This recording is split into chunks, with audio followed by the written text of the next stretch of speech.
నమస్తే, నేను మీ కుప్ప పద్మిని. ఇన్నాళ్ళు మీ సపోర్ట్ ని నాకు అందిస్తూ, మీ ప్రేమని నాకు అందిస్తున్న ప్రతి ఒక్కరికి కృతజ్ఞతలు.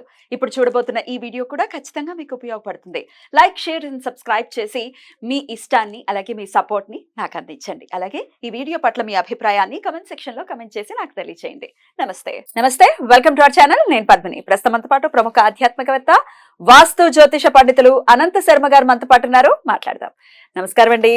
నమస్తే తల్లి. బాగున్నారా? బాగున్నా తల్లి.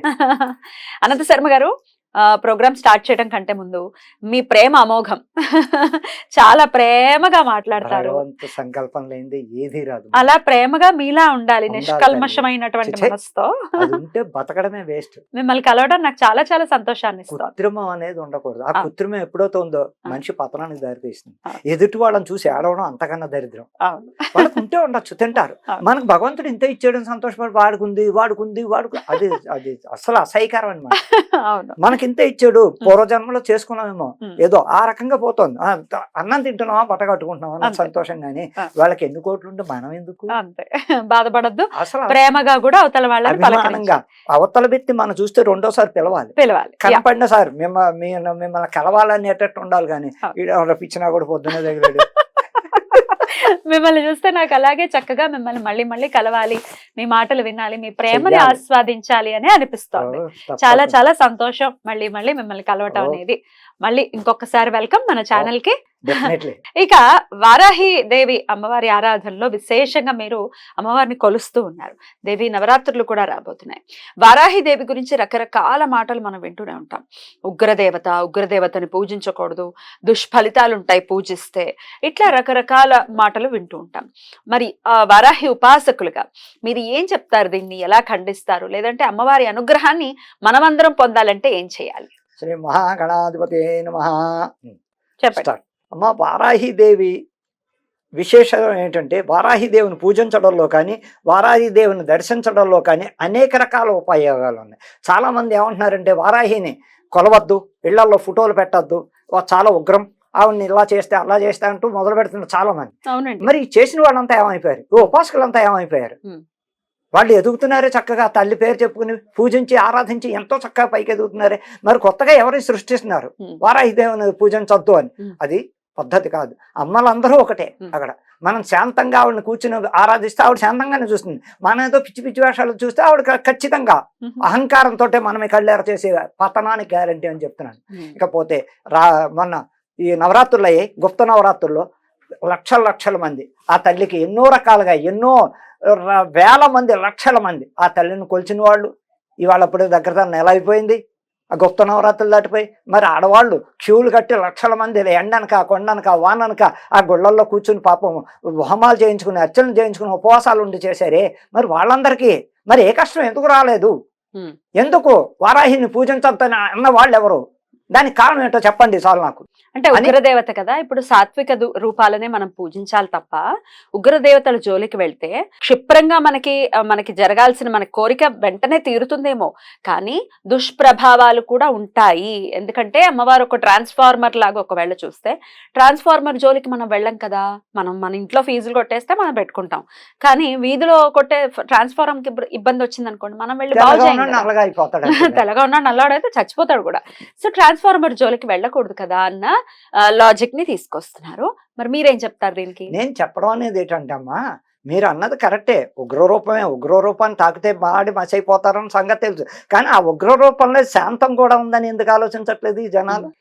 సాత్వికంగా ఆరాధన చేస్తారు, మరి వామాచారం చేయమని ఇక్కడ ఎవ్వరూ చెప్పరు. దానికి అసలు లేదు ఏ పురాణాల్లోనూ. ఈ దేవతను కొలవద్దు, ఆ దేవతను అప్పట్లోనే లేదే. ఇవాళ కొత్తగా ఎందుకు రకరకాలు భయపెడుతున్నారు ఈ జనాన్ని? ఆవిడని కొలిస్తే ఎలా అయిపోతారు, ఈవిని కొలిస్తే ఎలా అయిపోతారు అని ఎందుకు ఈ జనాలు భయపెట్టవలసిన అవసరం ఉంది? నిజంగా మనం తప్పు చేసాం, ఆ తల్లి దగ్గర ఆవిడ గంటలోనే చూపిస్తుంది మనకి.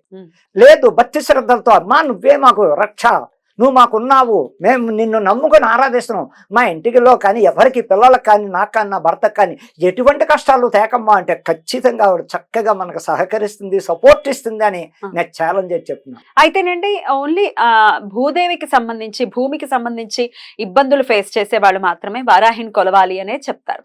కాదు, అసలు ఎటువంటి కష్టాన్ని కోసమైనా అమ్మవారిని కొలవచ్చా? ఖచ్చితంగా. ఒక భూదేవి గురించి ఏటమ్మా, ఆవిడ మీరు అన్నట్టు భూదేవి ఆవిడ నాగలు పట్టుకుని దున్నిన మాట వాస్తవం. అక్కడ భూమి దున్నివాడు ఎవడు? రైతు. ఆయనకి ఏం తెలుసు? ఎవరు మనలాంటి వాళ్ళు సిద్ధాంతంలో వచ్చి చెప్పాలి, ఆయన ఆ వారాహిది ఒకసారి నామస్మరణ చేసుకో, లేకపోతే నీ పొలంలో ఫస్ట్ ఆవిడదే ఏదైనా ఓ హోమం కానీ చక్కగా యాగం కానీ పెట్టుకుని మొదలుపెట్టు, నీకు అన్ని బాగుంటాయి. అలాగే వారాహి మాతలో 2 రకాలు ఉన్నాయి, ఉగ్రం ఉంది, శాంతం ఉంది.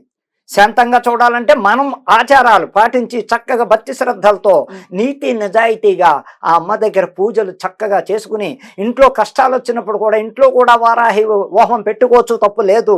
అలాగే గుళ్ళల్లోకి వెళ్ళి వారాహిదేవి గుళ్ళల్లోకి వెళ్ళి కష్టాలు వచ్చినప్పుడు ఒకవేళ ఏదైనా మన ఒంటి మీద జరుగుతుంటే దాని కారణాన్ని కూడా ఆ తల్లి కరుణిస్తుంది, మన భయపెట్టు. ఎప్పుడయ్యా మీరు అన్నట్టు ప్రతి అమ్మవారు అహంకారి కాదా? ఇప్పుడు దుర్గాదేవి ఉంది, ఆవిడ ఉగ్రరూపం కాదా? శాంత స్వరూపం దుర్గాదేవి కాదే? కాళీ ఎన్ని చేతులతో, అన్ని రకాల చేతులతో, అన్ని రకాల ఖడ్గాలతో ఆవిడ వస్తుంది. మరి ఆవిడ ఉగ్రరూపంగా అమ్మా, ఆడది ఆది పరాశక్తి. ఆ శక్తుల్లో అందరూ శక్తులు కూడా అహంకారులు ఉన్నారు, శాంత స్వరూపం. అదే శాంత స్వరూపనే మనం చేసే దాంట్లో ఒక్కసారి కళ్ళెర చేస్తే వీళ్ళు మిగులుతారా భూమి మీద?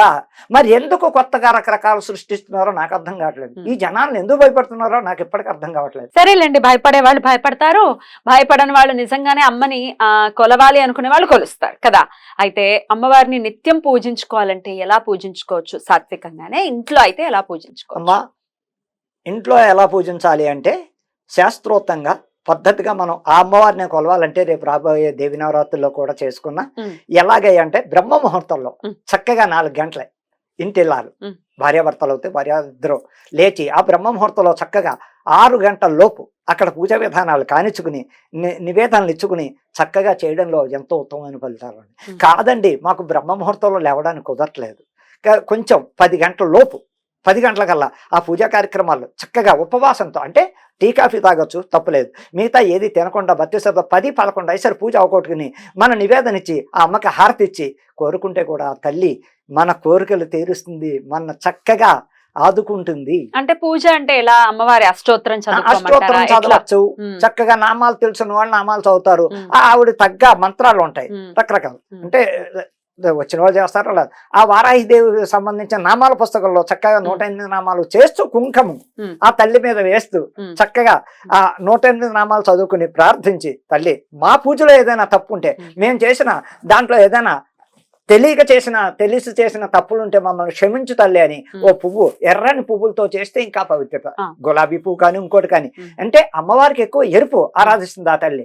ఆ టైంలో మనం గులాబీ పువ్వులు కానీ చక్కటి ఏదైనా ఎర్రని పువ్వులతో ఆరాధించి నాలో ఏ తప్పు ఉన్నా మమ్మల్ని క్షమించి కుటుంబాన్ని ఇబ్బంది పెట్టకుండా ఈ 10 రోజులు నీకు చెయ్యాలనుకున్నాం భక్తి సహకరించి మాకు చేయించు, మా చేతులతో మా ఆరాధన మమ్మల్ని దీవించు తల్లి అండల్లో ఎన్నో ఉన్నాయి తల్లి.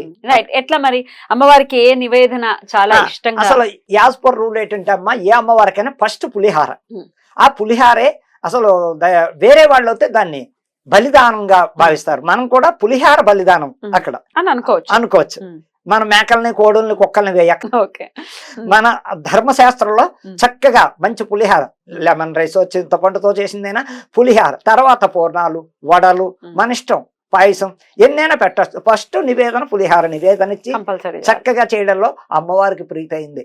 నవరాత్రుల్లో ప్రతిరోజు ఎంతో అంతో పులిహార కంపల్సరీ. ఫస్ట్ ఇంత చేయండి శక్తిని బట్టి మనకి తగ్గట్టుగా మన స్తోమతను బట్టి. కానీ ఆ నవరాత్రుల్లో కూడా బట్ట ఏది ఆచరించాలయ్యా అంటే చక్కటి ఎర్రని చీర మనం కట్టుకోవాలి 10 రోజులు వస్త్రం. అదే మగవాడు అవుతే ఎర్ర పంచి ఎర్ర కండువ, భార్యాభర్తలు ఇద్దరు కలిసి చేసుకుందాం అంటే కాదు, ఆయన వెళ్ళిపోవాలి తప్పదు, ఓ దండం పెట్టి ఆ అమ్మ ఇక్కడ ఇంట్లో ఆవిడ చక్కగా 8 ఆరాధన చేసుకుంటూ అమ్మవారు రక్షణ కవచంలో మనమందరం ఉండాలి అని మనస్ఫూర్తిగా కోరుకుంటూ చాలా చక్కగా వివరించారండి. కృతజ్ఞతలు.